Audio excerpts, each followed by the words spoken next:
Hey everybody, welcome back. Kind of start us off here with our another day of AP government and with another joke of the day. Did you hear about Finland? They just closed their borders, not letting anybody else in Finland. No one will be crossing the finish line. Get it? Finland finish line. It's pretty funny. Actually, that's a pretty bad joke. Nobody even here at my house laughed at it. That's all right.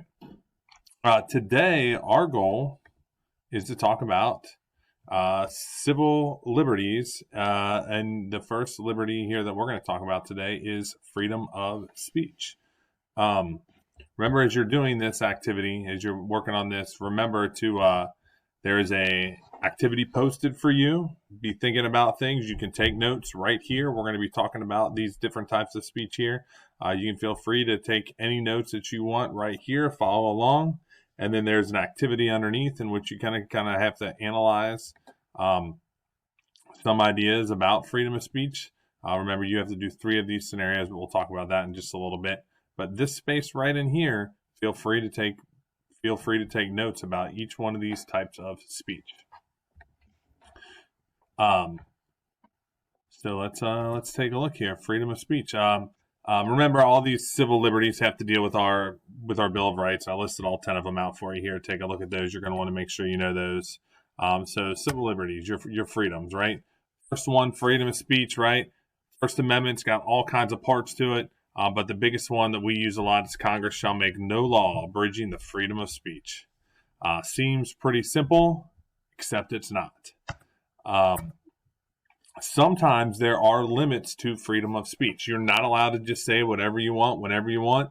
The first type of speech where you are limited is dangerous speech. Basically, that's speech that results in danger. Speech is limited if it presents what we call a clear and present danger to national security. We have talked about this before. This comes true in Supreme Court cases. Especially during wartime, we see this a lot. John Adams is throwing people in jail in the late 1700s when he was president. In 1917, during World War I, Woodrow Wilson was throwing people in jail during if they were creating some type of danger to our government. If you are advocating the violent overthrow of the government in the abstract, but not in a lawless action. So, for like in a movie, you're allowed to talk about overthrowing the American government, but you can't like have a Facebook page or anything else like that where you're advocating the overthrow of the government. That type of speech is illegal, but in the abstract, like in a movie, it's totally fine. If there's personal danger, like fighting words, right? You're not allowed to say those things, right? You can't say you're going to murder people or you're going to beat somebody up, right? That's how people get in trouble here at school, on Twitter, and on Snapchat when they're doing things and they're putting out those fighting words. You can get in trouble. That is not free speech. A couple of court cases, right? Required case here, Shank versus United States, talks about clear and present danger. And then Gitlow v. New York, which we talked about earlier, incorporates free speech into the states. So the first type of speech that's limited is dangerous speech. The second type of speech that's limited is hate speech. When you think about it, sometimes hate speech is limited. Oftentimes, hate speech is not limited. It's allowed. When you think about it, Thomas Jefferson called democracy the marketplace for ideas. And unfortunately, you can talk about how you don't like people. You can say you hate people. It's not nice, but I can't stop it. This is one of those things that when you think about it, it's been upheld by the Supreme Court. And those couple of cases there, neither one of them are required. They're just a couple of examples here. Snyder versus Phelps. That's the Westboro Baptist Church lady. What we can do with hate speech is limit the time and manner and the time and place in which you are saying those things. So hate speech is allowed. The limit is the time, the place, and the manner in which you are using that free speech. When we talk about free speech, symbolic speech, right? Nonverbal communication. Those types of things are allowed. If you think examples of symbolic speech, you can think about words that are on posters, symbols that are on shirts. Like, for example, if you're wearing an Ohio State t-shirt, I know you're a fan of Ohio State without you actually saying you are a fan of Ohio State. Symbolic speech is allowed. It's protected speech, along with verbal speech, even if it's anti-American. Symbolic speech is allowed. There are a couple of cases: Texas versus Johnson, Tinker versus Des Moines. We did the Tinker versus Des Moines case, where we talked about the armband was allowed in school. Texas versus Johnson is the flag burning case. It said you are allowed to burn the American flag. It is symbolic speech. Another issue that comes up with free speech is free speech and schools. When you think about that, students don't check their rights at the door of the school, but they are limited in their rights at school. Things that you do at school, and we learned this from Tinker versus Des Moines, and there's the armband right there. You cannot disturb the learning process at all. Like anything that you do at school, symbolic or otherwise, your speech is limited if it disturbs the learning process. So that's the one thing you're not allowed to do.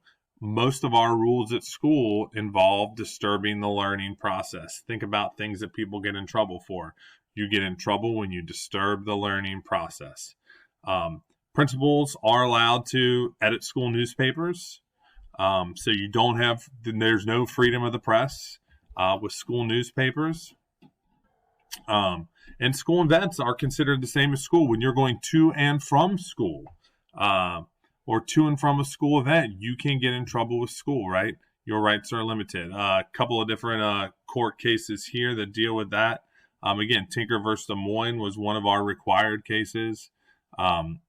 Morse versus Frederick deals with free speech at school and someone holding a drug-related sign outside at a parade, that school-related parade.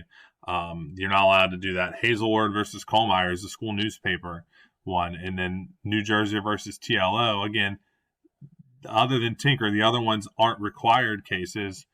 But in the New Jersey versus TLO, it deals with searches and seizures at schools and basically lets you know that you can be searched at school. Remember that. False speech. If you think about these things, we have two types of false speech. One is slander. That's the spoken word that is false. Libel is the written word that is false. You are not allowed to do those things.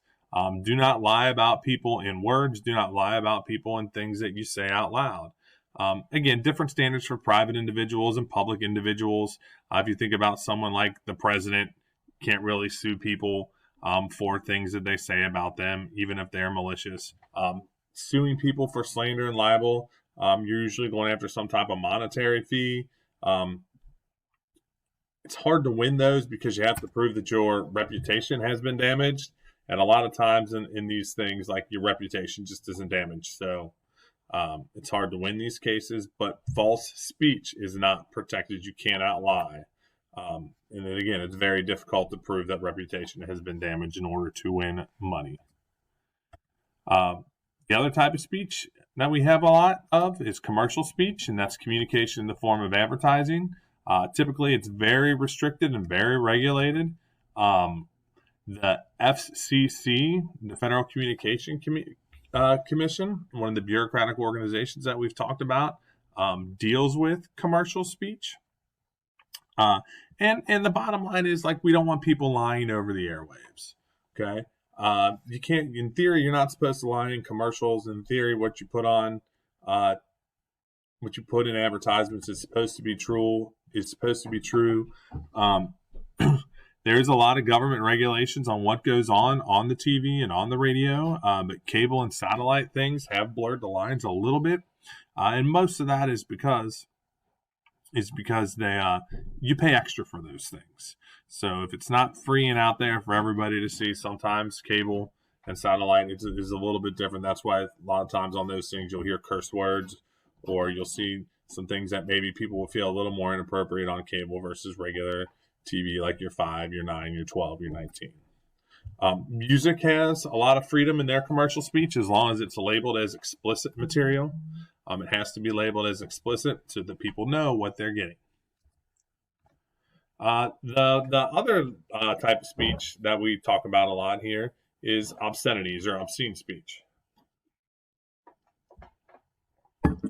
And when you're talking about obscenities, they typically don't have First Amendment protections. Obscenities do not have First Amendment protections. The problem is there's no clear definition for what obscenity is. People have a hard time describing it. There was a Supreme Court case in California called Miller versus California that kind of established this test. The first thing that they look at to see is something is obscene. Is it just sexual in nature? That's why a lot of times that with obscenities, and especially pornography, like if it's just about sex, a lot of times it will be considered obscene by the courts.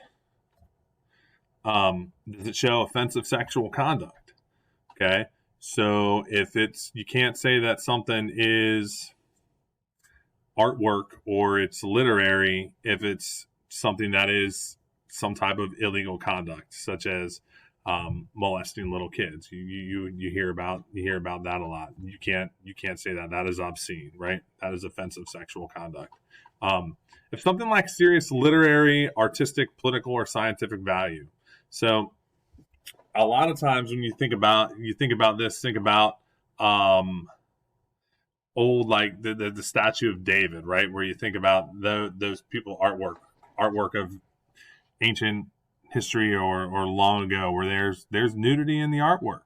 And for many people, they feel that's has artistic value, so that is okay. If you think about things like science books, where you might see the nude human body, like that would not be considered obscene. But it is difficult to define, and a lot of these things, these magazines that are out there, or videos that are out there, try to push themselves out as artwork, and that's how they kind of get around these things. But a lot of times, places that make those types of things get in trouble because it has no serious artistic, political, or scientific value. And the other thing that we see with obscenities a lot is that local areas get to make their own decisions on what is obscene. Because obscenity is so difficult to define, what's obscene to you may not be obscene to somebody else or somebody that lives in a different part of the country. What people in New York feel is good, valuable artwork. If you go to, and when you come to Cincinnati, we may not think it's good, valuable artwork. And so we may think something like that is obscene, and we may not allow something in a museum. We've had that here in Cincinnati where we've not allowed artists to display work because we felt here, according to our local values, that it was obscene. But in other places, like, they showed the artwork and they said that it wasn't obscene. So it's a little bit different. It's tough to define. But as with this, it is obscenities are not protected speech. So what you're going to do next, I have a series of scenarios here, and you can see these scenarios. They're in the Google presentation that you can take a look at. There's 7 of them. What you're going to do is, on this document here that I've given you, it's called free speech. I want you to choose 3 of them and tell me what type of speech is this scenario addressing. And then, based on your understanding, how do you think, if this is a Supreme Court case, how would it be decided? So take a look at that. Make sure you, as you're answering this, again, if you're putting notes here, make sure you do it in a color other than black. And then here, same thing with when you're answering these questions here. Please answer them in a color other than black, and make sure you click turn it in on Google Classroom. If you have any questions, feel free to come to our Google meeting that we have set up on Tuesdays and Fridays, or you can email me if you have questions. Have a great day.